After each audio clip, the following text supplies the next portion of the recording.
Shalom. Saudara yang dikasihi Tuhan, marilah kita masuk dalam pemberitaan firman Tuhan. Mari kita bersama-sama memperhatikan apa yang Tuhan mau sampaikan kepada kita pada hari ini. Firman Tuhan terambil dari 1 Korintus 6 ayatnya yang ke-12 sampai 20. Jika sudah mendapatkannya, mari kita bangkit berdiri. Mari kita bersama-sama membacakannya. 1 Korintus 6 ayat 12 sampai 20. Demikian firman Tuhan 2-3. Segala sesuatu halal bagiku, tetapi bukan semuanya berguna. Segala sesuatu halal bagiku, tetapi aku tidak membiarkan diriku diperhamba oleh suatu apapun. Makanan adalah untuk perut dan perut untuk makanan, tetapi kedua-duanya akan dibinasakan Allah. Tetapi tubuh bukanlah untuk percabulan, melainkan untuk Tuhan, dan Tuhan untuk tubuh. Allah yang membangkitkan Tuhan akan membangkitkan kita juga oleh kuasa-Nya. Tidak tahukah kamu bahwa tubuhmu adalah anggota Kristus? Akan kuambilkah anggota Kristus untuk mencarahkannya kepada percabulan? Sekali-kali tidak. Atau tidak tahukah kamu bahwa siapa yang mengangkatkan dirinya pada perempuan cabul menjadi satu tubuh dengan dia? Sebab demikianlah kata Nas, keduanya akan menjadi satu daging. Tetapi siapa yang mengikatkan dirinya pada Tuhan menjadi satu roh dengan dia. Jauhkanlah dirimu dari percabulan, sebab dosa lain yang dilakukan manusia terjadi di luar dirinya, tetapi orang yang melakukan percabulan berdosa terhadap dirinya sendiri.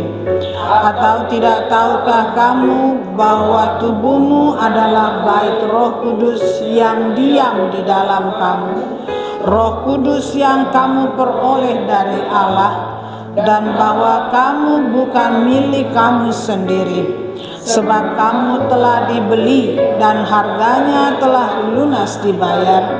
Karena itu muliakanlah Allah dengan tubuhmu. Amin. Haleluya. Saudara yang dikasihi Tuhan Yesus Kristus, mungkin sekitar 3 minggu yang lalu saya bermimpi di dalam kita berada di dalam ruangan ini bersama-sama beribadah. Saya melihat kita semua memakai pakaian serba putih, tetapi tidak putih benar, melainkan ada sedikit keabu-abuan. Dan saya merasa berduka karena suasana gereja saat itu begitu kacau. Karena waktu hamba Tuhan menyampaikan firman Tuhan, ada beberapa jemaat yang sibuk dengan urusannya sendiri, bahkan berdiri di sana, berjalan ke sini, dan sibuk dan tanpa peduli dengan firman Tuhan yang disampaikan. Dan ada juga yang hanya diam terpaku dan tidak berbuat apa-apa saat firman Tuhan disampaikan, seolah-olah mereka sangat sulit untuk mengerti firman Tuhan. Saya berdiri menegur jemaat, tetapi mereka tetap tidak peduli dengan saya. Hingga saya merasa berputus asa melihat keadaan gereja yang seperti itu kacaunya. Dan saya berkata, ada apa ini Tuhan? Dan saya mendengar perkataan yang sangat keras, jauhkan dirimu dari percabulan. Dan itu diucapkan berkali-kali hingga saya terbangun. Saudara yang dikasihi oleh Tuhan, saya tahu dan saya percaya mimpi itu bukanlah datang dari buah kelelahan, tetapi merupakan hal yang saya harus cerna dan saya harus renungkan. dan saya harus sampaikan kepada saudara sekalian sebagai peringatan dari Tuhan. Sebab kedatangan Tuhan Yesus sudah teramat sangat dekat, dan saya percaya Ia tidak akan pernah lagi menangguhkan kedatangannya. Waktu ini adalah waktu yang begitu jahat, dunia ini begitu gelap, sehingga apa yang jahat dikatakan baik, apa yang baik dikatakan jahat, apa yang benar dikatakan dusta, dan dusta dianggap sebagai kebenaran. Zaman ini adalah zaman yang benar-benar kita semua harus berjaga-jaga dan menjaga hidup kita dalam kesucian, di dalam kekudusan seperti yang dikehendaki Allah. Di dalam Lukas 17 ayat 26 sampai 30 dikatakan, dan sama seperti pada zaman Nuh, demikian pula lah halnya kelak pada hari-hari Anak Manusia. Mereka makan dan minum, mereka kawin dan dikawinkan sampai kepada hari Nuh masuk ke dalam bahtera. Lalu datanglah air bah dan membinasakan mereka semua. Demikian juga seperti yang terjadi di zaman Lot, mereka makan dan minum, mereka membeli dan menjual, mereka menanam dan membangun. Tetapi pada hari Lot pergi keluar dari Sodom, turunlah hujan api dan hujan bererang dari langit dan membinasakan mereka semua. Demikianlah halnya kelak pada hari di mana Anak Manusia menyatakan dirinya. Amin. Saudara yang dikasihi Tuhan, apa yang terjadi pada zaman Nuh, saudara? Pada zaman Nuh, yang membuat Tuhan menjadi marah adalah dimulai dari Kejadian 6 ayat 1 sampai 3. Di situ dikatakan, Kejadian 6 ayat 1 sampai 3, ketika manusia itu mulai bertambah banyak jumlahnya di muka bumi, dan bagi mereka lahir anak-anak perempuan, maka anak-anak Allah melihat bahwa anak-anak perempuan manusia itu cantik-cantik. Lalu mereka mengambil istri dari antara perempuan-perempuan itu, siapa saja yang disukai mereka. Berfirmanlah Tuhan, Rohku tidak akan selama-lamanya tinggal di dalam manusia, karena manusia itu adalah daging, tetapi umurnya akan 120 tahun saja. Saudara yang dikasihi oleh Tuhan, pada zaman Nuh adalah di mana anak-anak Tuhan tidak lagi menganggap penting untuk menghormati kehendak Allah atas yang namanya lembaga perkawinan. Mereka mengambil istri, pasangan hanya berdasarkan hal-hal fisik, hal-hal yang disukai oleh mata mereka, hal-hal yang disukai oleh daging mereka. Dan mereka tidak mencari pasangan dengan mata rohani mereka, dan mereka mengambil siapa saja yang disukainya. Tentu saudara yang dikasihi oleh Tuhan, anak-anak Tuhan mempunyai standar hidup yang harus mereka lakukan. Ada hal-hal yang harus mereka tegakkan di dalam kehidupan mereka. Dan kalau mereka mengambil siapa saja yang disukainya dari anak-anak manusia, tentu itu berbicara tentang kedagingan. Bukan saja mereka asal kawin, gak peduli dengan keluarga mereka, tetapi di sini mulai, ya saudara yang dikasihi, mereka sembarangan melakukan kehidupan mereka. Mereka mulai membiarkan dirinya kehilangan kekudusan. Dan apa akibatnya? Akibat dari itu semua, firman Tuhan katakan, Rohku tidak akan selama-lamanya tinggal di dalam manusia. Roh Tuhan akan undur dari manusia, saudara. Roh Tuhan akan tidak hadir di dalam lembaga pernikahan yang mereka bentuk. Rumah tangga yang tidak dipimpin oleh Roh Allah, Roh Kudus, sehingga tidak ngerti tujuan pernikahan itu apa. Komitmen pernikahan, janji dan kesetiaan tidak ada lagi di sana. Mereka asal kawin dengan siapa saja yang mereka sukai. Saudara, Roh Allah undur jika saudara dan saya terlibat dalam percabulan. Itu juga diakui oleh Raja Daud ketika ia berdosa menginginkan Berseba yang adalah istri dari Uria bawahannya. Begitu nafsunya, begitu besar syahwatnya, begitu besar keinginannya untuk bersetubuh dengan Berseba yang dilihatnya saat itu sedang mandi. Dan dia tanpa malu menyuruh orang memanggil Berseba dan tidur dengan dia.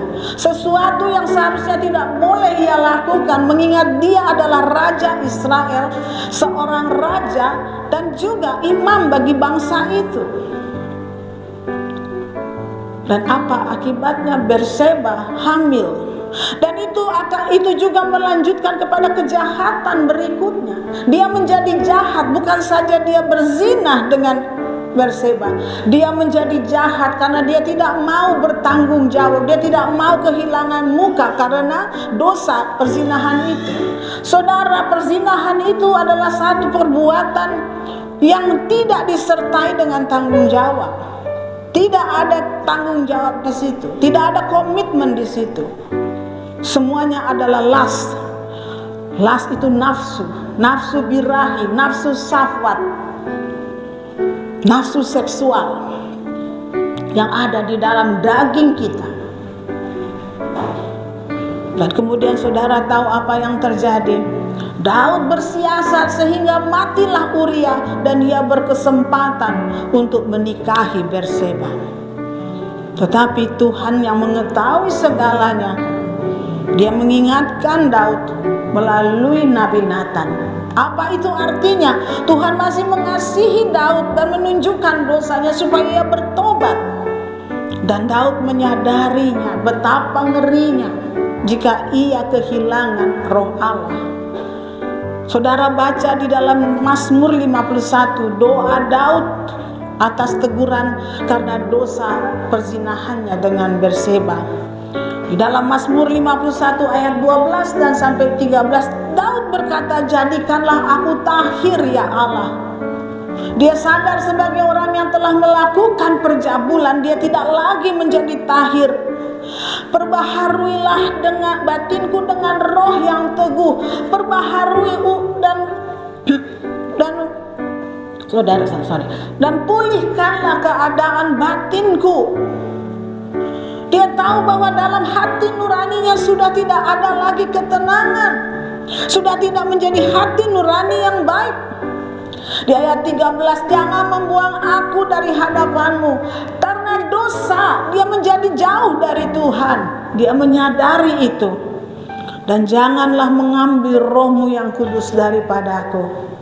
Permohonan Daud, karena dia tahu dosa yang telah ia lakukan, dimulai dari dosa percabulan hingga akhirnya pembunuhan, membuat Roh Allah undur dari hadapannya, dari dalam dirinya. Saudara yang dikasihi oleh Tuhan, celakalah kita jika Roh Kudus tidak menuntun kehidupan kita. Jangan kita merasa bahwa kita dipenuhi dengan Roh Kudus namun masih ada dosa percabulan yang saudara lakukan. Tubuhmu bukan untuk percabulan. Tubuh kita adalah untuk Tuhan. Dan oleh sebab itu Tuhan juga tahu betapa sangat sulit bagi kita untuk tidak melanggar firman Tuhan. Jangan dekati percabulan, jangan engkau lakukan percabulan. Ini adalah satu perkara yang sangat sulit, Tuhan tahu. Tapi firman Allah menunjukkan banyak tokoh yang berhasil. Kenapa? Karena di dalam dirinya ada kasih kepada Tuhan. Ia persembahkan kehidupannya, tubuh, jiwa dan rohnya untuk Tuhan. dan dia hidup dalam takut akan Tuhan. Saudara yang dikasihi oleh Tuhan Yesus, saudara yang dikasihi Tuhan, betapa sulitnya kita lepas dari dosa percabulan di zaman yang sudah begitu gelap. Tetapi Tuhan ingatkan, jangan engkau terlibat di dalam pergaulan percabulan, sebab itu akan membuat Roh Kudus undur dari kehidupanmu. Sulit untuk kita berhasil lepas, tetapi bukannya tidak mungkin engkau tetap bisa. Selama engkau punya hati yang menyembah kepada Tuhan, hati yang menyerahkan, hati yang berserah kepada Tuhan, saya percaya Tuhan tidak tinggal diam. Tuhan kuatkan engkau untuk terlepas dari dosa percabulan. Tubuh bukan untuk percabulan.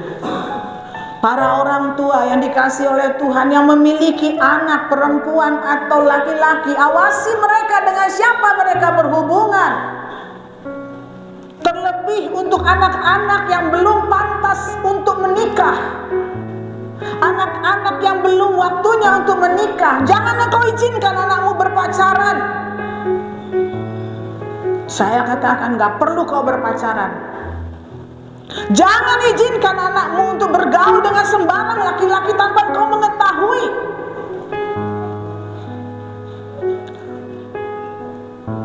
Demikian juga dengan pria wanita yang sudah waktunya berumah tangga. Hentikan pacaranmu dan berumah tanggalah.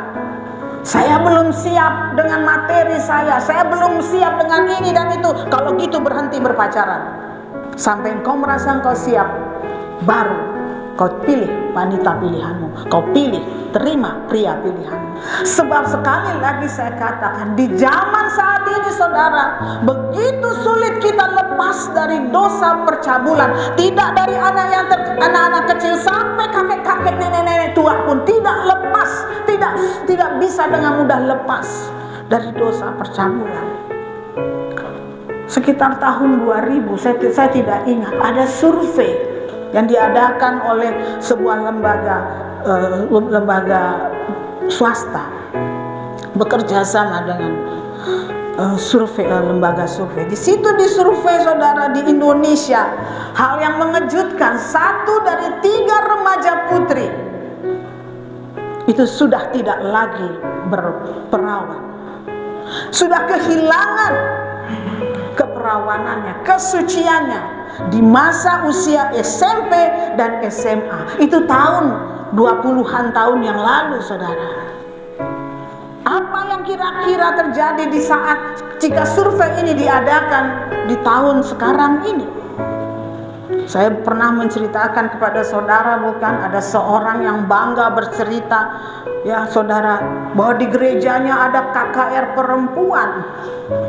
Dan di situ dikatakan bertobatlah dari perzinahan. Kemudian ada hamba Tuhan itu berkata, di sini ada anak-anak perempuan yang telah melakukan aborsi. Di situ kata hamba Tuhan, berdiri dan bertobatlah. Lebih dari 70% anak remaja putri itu berdiri yang sudah melakukan aborsi. Dan saya mengatakan, kalau saya yang berdiri di situ, saya akan terlebih dulu menangis di kaki Tuhan. Karena sebagai hamba Tuhan, apa yang saya ajarkan sehingga lebih dari 70% anak-anak remaja telah melakukan aborsi, itu memalukan. Saya tidak pantas menjadi hamba Tuhan. Itu bukan perkara yang dibanggakan. Bagaimana kalau dikatakan hamba Tuhan itu? Siapa di sini yang sudah melakukan hubungan suami istri berdiri? Mungkin seluruhnya sudah berdiri. Sangat ngeri saudara. Berhati-hatilah dan takutlah akan Tuhan, hai engkau gadis-gadis, remaja-remaja yang belum saatnya, yang tidak sedang memikirkan saya akan menikah, yang tidak menjalin hubungan serius dengan seorang lawan jenis untuk menikah. Berhati-hatilah hai engkau perempuan-perempuan, para gadis. Jangan engkau biarkan tubuhmu sebagai pelampiasan nafsu laki-laki. Engkau biarkan tubuhmu dipegangin, diciumin, dipeluk. sehingga laki-laki itu mendapat apa yang dia rasakan sebagai kepuasan seksual. Engkau mungkin tidak bersetubuh, tetapi itu adalah percabulan di mata Tuhan. Berhati-hatilah, sebab dengan demikian roh Tuhan tidak akan mau tinggal di dalam roh. Dan engkau kaum pria, ini tidak hanya untuk para gadis, tetapi untuk pria, dan ini semua pria. Jangan engkau jadikan tubuh pacarmu, tubuh orang lain sebagai pelampiasan hawa nafsumu, nafsu jinahmu, nafsu safatmu, karena itu kekejian di mata Tuhan. Saudara yang dikasihi oleh Tuhan, roh Tuhan akan undur daripadamu. Ingat itu. Jika roh Allah tidak ada lagi di dalam diri kita, kira-kira apa yang akan masuk di dalam diri kita? Demonik, kuasa-kuasa, roh-roh jahat yang berasal dari setan. Dan itulah sebabnya mengapa firman Tuhan katakan percabulan itu sama dengan penyembahan berhala. Sebab ketika engkau masuk, tunduk, melakukan percabulan, maka saudara, yang masuk adalah roh-roh demonik. Kata percabulan itu, kalau saya nggak salah, itu sama dengan pornea. Dan saya mencari tahu apa artinya, dan di dalam itu di sana percabulan itu mencakup perzinahan, perselingkuhan, pelacuran, dan bahkan penyimpangan seksual, bernafsu terhadap sesama jenis, bernafsu terhadap anak kecil, bernafsu terhadap sesuatu yang tidak menjadi objek. Itu adalah percabulan. Oleh sebab itu saudara, percabulan itu ada yang saudara harus tahu. Percabulan, perzinahan, persetubuhan di luar lembaga pernikahan, perselingkuhan, itu dilakukan karena dorongan nafsu birahi, dan itu menimbulkan keterikatan juga.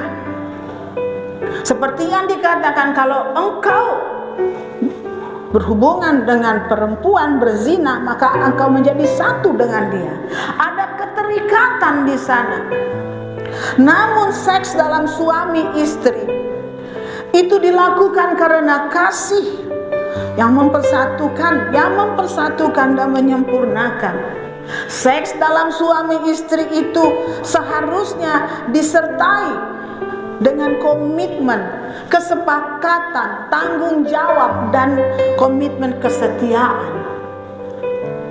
Orang-orang yang melakukan percabulan, mereka tidak pernah tahu tanggung jawab.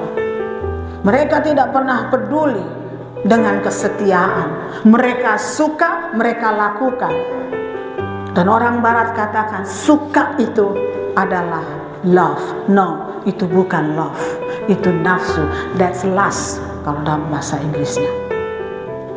Kisah Nuh harusnya menjadi peringatan bagi kita.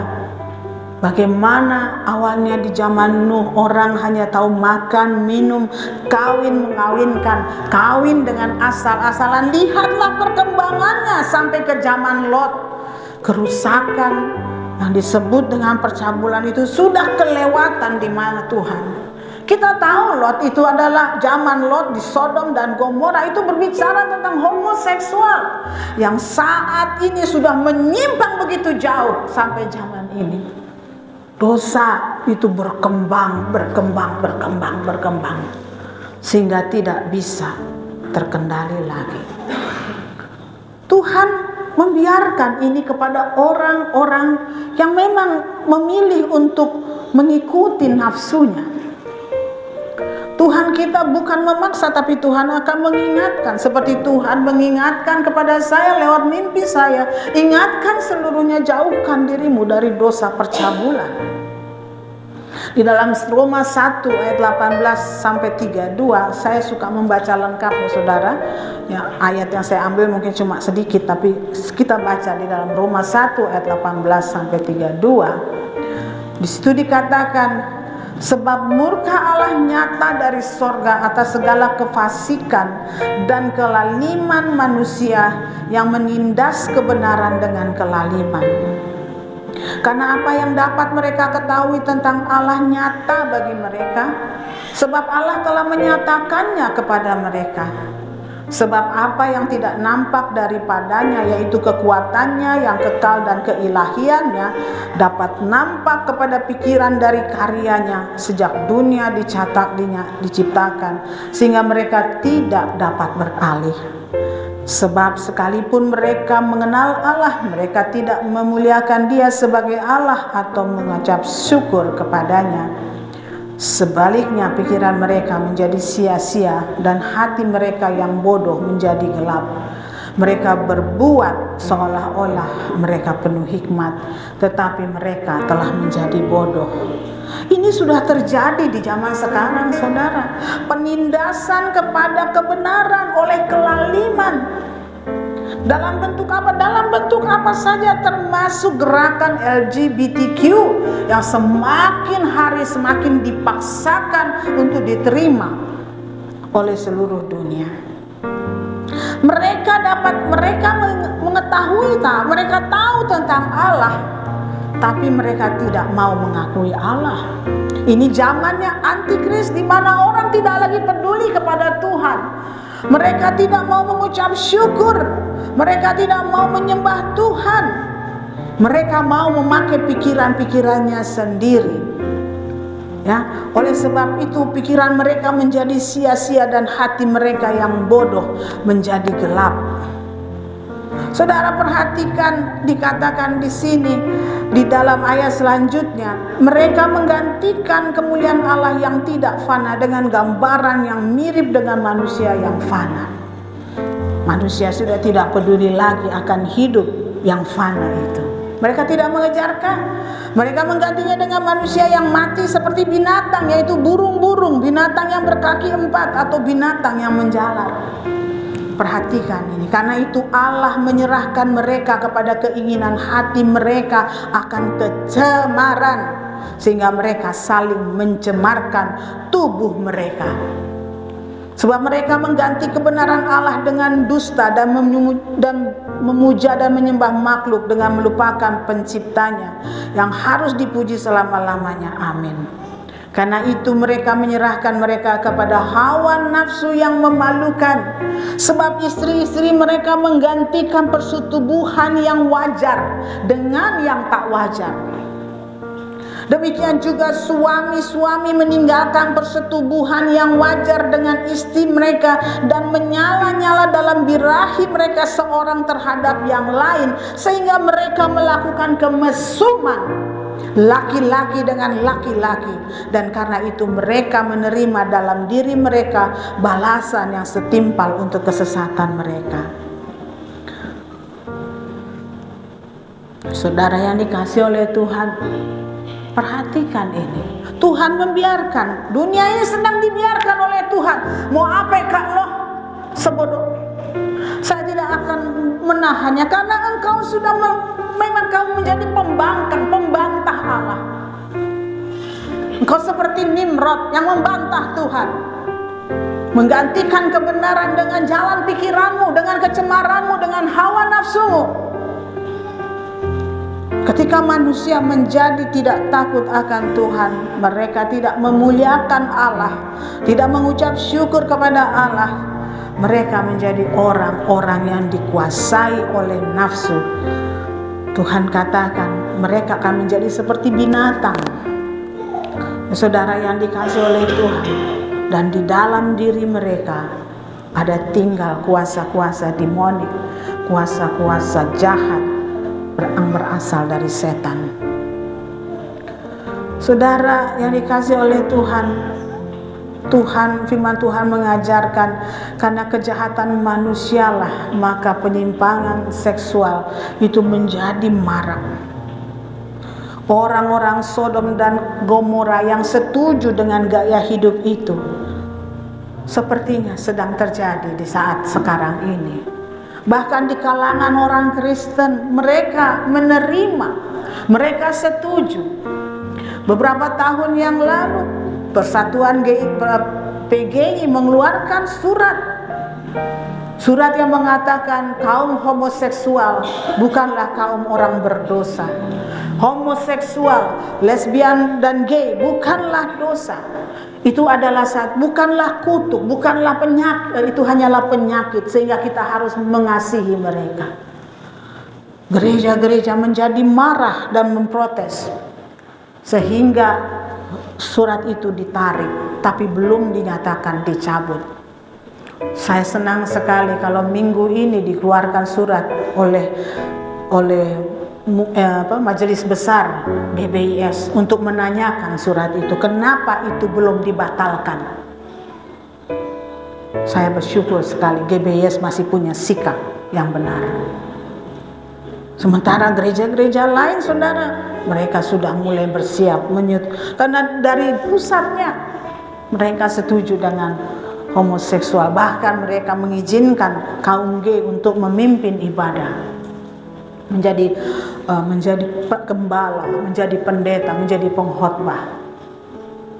Ya, yang saya tahu Presbyterian, Lutheran, dan juga Metodis adalah salah satu gereja di luar di sini belum ya, karena budaya kita yang sudah menetapkan itu tidak apa-apa.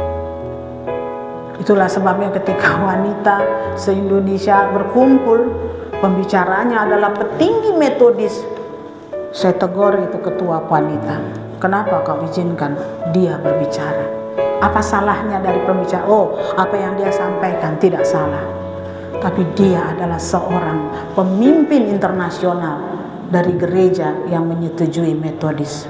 Seharusnya kita punya sikap, kita tidak menerimanya.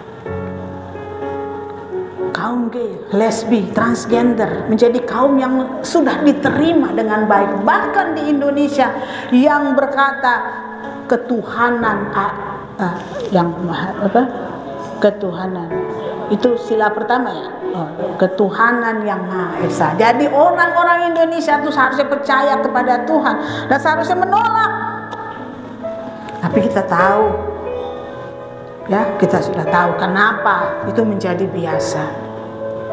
Saudara, minggu lalu saya bertanya kepada anak-anak remaja di kelas saya, kamu kenal tidak di sekolahmu orang yang homo atau lesbi? Waktu itu ada berapa murid saya datang? 8, 2 tidak sekolah lagi, ya, 6 masih sekolah. 1 saja yang berkata saya tidak tahu, itu si Dustin, karena dia orangnya memang polos ya. Tapi yang lain mengatakan ada kak. Bahkan yang termuda si Pinkan, dia katakan udah 2 orang yang dikenalnya lesbian. Terus ya biasa aja ya. Si Yael yang diajar dengan baik oleh orang tuanya, ada kak. Saya kenal. Saya dengar jawaban mereka, saudara, saya deg-degan ya. Hati saya ketakutan. Semakin diterima. Komunitasnya, kata saudara saya, Kak Dede, sudah banyak. Kalau mau saya ajak. Apa? Ya, kalau kita pergi ke Placenta itu apa? Plaza Senayan, Plaza Senayan, GI, apa GI? Grand Indonesia. Pokoknya mall-mall yang besar, kita bisa tahu, kita bisa lihat. Dan saya menangkap sepasang remaja SMA ketika saya dipotong rambutnya minggu lalu. Saya amati dia, saya lihat, saya tahu mereka bukan sahabat, mereka adalah pasangan. Saya juga tanya kepada teman-teman anak-anak remaja di kelas saya, kalian pernah nonton video porno tidak? Jangan bohong. Tuhan dengar. Mereka katakan tidak. Saya aminkan itu. Tapi saudara saya si siapa si Pierre katakan, tapi saya sering dikirimin video porno. Hah? Di mana? Di WA saya. Teman saya sering kirim. Terus lu intip ya? Enggak, saya hapus aja. Itulah si Pierre. Memang GBIS dia, Injil sepenuh. Puji Tuhan. Emang bisa? Oh bisa. Dan saya yakin saudara juga mungkin ada yang menerima. Dan saudara tahu, pornografi atau menonton video porno itu akan juga menimbulkan keterikatan atau yang namanya adiksi, ketagihan.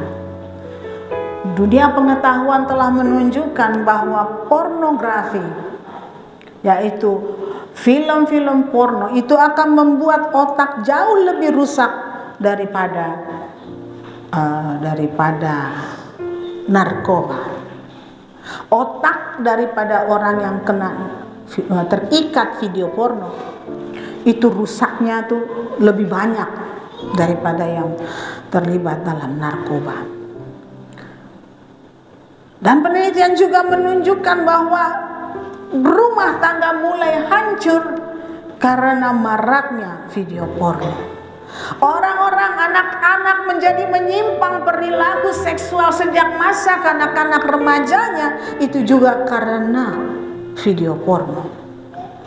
Pemerkosaan juga banyak dipicu oleh video porno. Saya nggak tahu kalau ada di pesantren ya, bagaimana seorang ulama memperkosa anak-anak muridnya. Apakah dia juga terlibat video porno? Nggak tahu. Tapi yang jelas penelitian berkata demikian.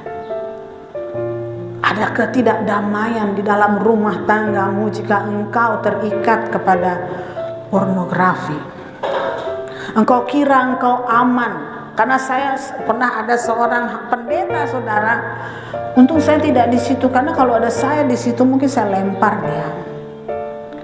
Dia di dalam khotbahnya berkata, tontonlah video porno sebagai pembelajaran. Itu anak yang ngomong kepada saya, pembelajaran apa? Ya supaya dia, orang idiot juga ngerti berlaku hubungan seksual. Nggak usah diajarin, dia udah jadi sendiri. Idiot, nggak punya otak, yang nggak bisa belajar. Beginilah murid saya. Jadi lu bilang supaya lu bisa belajar, ngomong sekali lagi, gue cubit lo. Bego banget. Itu sudah naluri dari Tuhan. Gairah seksual itu tidak salah jika dilakukan oleh suami istri. Ada saudara yang dikasih oleh Tuhan, penelitian juga tahun 50-60, orang-orang di Amerika yang menikah hanya 5% pasangan yang telah pernah melakukan hubungan seksual sebelum menikah. Tapi di tahun 2020-an ke atas, orang-orang di Amerika tidak peduli lagi dengan yang namanya pernikahan. Mereka bisa berpasangan, mereka kenalan sehari sudah kehilangan perawannya. Itu sudah biasa. Sehingga orang-orang yang menikah itu kebanyakan aja hanya orang-orang yang ngerti komitmen, orang yang tahu, orang-orang Kristen dan mungkin orang-orang Muslim ya. Segitu rusaknya, saudara. Orang yang pernah melakukan yang tidak suci di dalam pernikahannya, saudara, dia sudah membawa luka atau segala hal yang akan menghalangi dibangunnya rumah tangga yang kuat dan kokoh.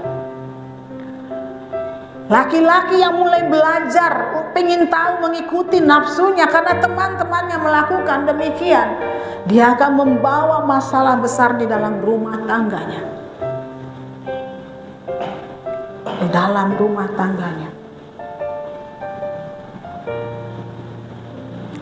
Tuhan katakan, hormatilah tempat tidurmu, suci rumah tanggamu itu hanya tempat di mana suami istri, untuk suami istri. Artinya kudus, lembaga pernikahan itu kudus. Jika saudara membina rumah tangga yang kudus, maka anak-anakmu juga akan menjadi orang-orang yang berkenan kepada Tuhan. Jadi kita sekarang mengerti mengapa Tuhan memilih pasangan Maria dan Yusuf untuk menjadi ayah ibu biologis bagi Yesus. Maria dan Yusuf adalah orang yang sudah pasangan yang sudah bertunangan.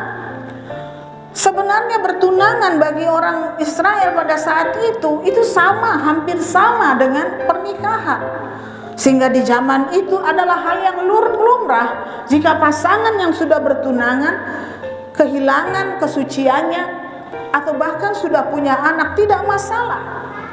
Tetapi Yusuf dan Maria, mereka berkomitmen, mereka tidak akan melakukan persetubuhan sampai Yusuf menjemput Maria kepada rumah yang sudah ia sediakan.